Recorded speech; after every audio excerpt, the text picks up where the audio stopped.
Mood of the nation அப்படிங்கிற ஒரு செய்தி சேனல் பீகாரில் தற்போது ஒரு சர்வேயை மேற்கொண்டிருக்கிறது. வருகின்ற நாடாளுமன்ற தேர்தலில் பீகாரில்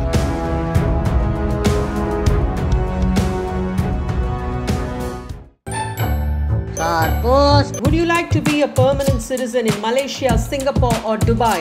Would you like to invest in successful companies abroad? Would you like to import or export in the business of public trade?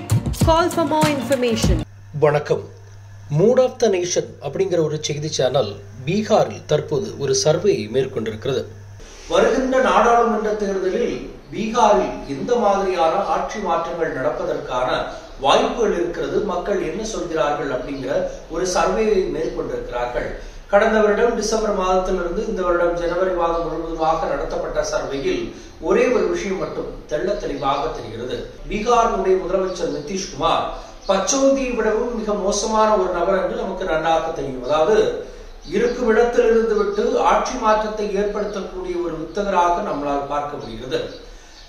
ஆர்ஜேடியினுடைய கூட்டணியில் இருந்து தற்போது வெளியேறி ஒட்டுமொத்தமாக இந்திய கூட்டணியில் இருந்தும் அவர் வெளியேறி மீண்டும் பாஜகவுடன் இணைந்து பீகாரில் தற்போது ஆட்சி செய்து வருகிறார்.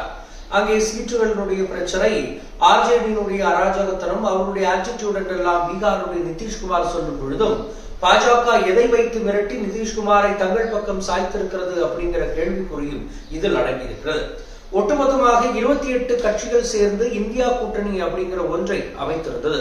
தற்போது அந்த கூட்டணியில் 27 கட்சியாக மாறிவிட்டது. நிதிஷ்குமார் அந்த கூட்டணியில் இருந்து முறிந்து தற்போது பாஜகவினுடைய தேசிய ஜனநாயக கூட்டணியில் சேர்ந்திருக்கிறார்கள். சரி, இப்போது பீகாருடைய இந்த சர்வே எடுத்து முடிந்ததற்கு பிறகு கண்டிப்பாக பீகாரில் பாஜகவினுடைய வெற்றி வாய்ப்பு மிகப்பெரிய அளவில் இருக்கிறது. கடந்த முறை 39 இடங்களில் வெற்றி பெற்ற பாஜக, ஒட்டுமொத்தமாக பாஜக கூட்டணி இந்த முறை 32 இடங்களில் வெல்லும் என்றும் ஒட்டுமொத்தமாக 8 இடங்களை இந்தியா கூட்டணி கைப்பற்றும் என்றும் தற்போது இந்த சர்வேயில் தீர்மானமாயிருக்கிறது. அதாவது இந்தியா கூட்டணியிடம் குறைந்தபட்சம் 7 சீட்டையாவது இழந்து விடுவார்கள் அப்படிங்கிறத தெள்ள தெளிவாக சொல்கிறார்கள். கடந்த முறை பாஜக 22 இடங்களை பெற்றிருந்தது. ஜேடியு கட்சி மற்றும் ராம்விலாஸ் பாஸ்வானுடைய கட்சிகள் ஒன்றிணைந்து 39 இடங்களை கைப்பற்றியிருந்தது. ஆனால் இந்த முறை 32 இடங்களை தான் கைப்பற்ற போகிறது பாஜக கூட்டணி அப்படின்னு சொல்றாங்க. அதாவது இந்தியா கூட்டணியிடம் 7 இடங்களில் கண்டிப்பாக தோற்க போகிறார்கள்.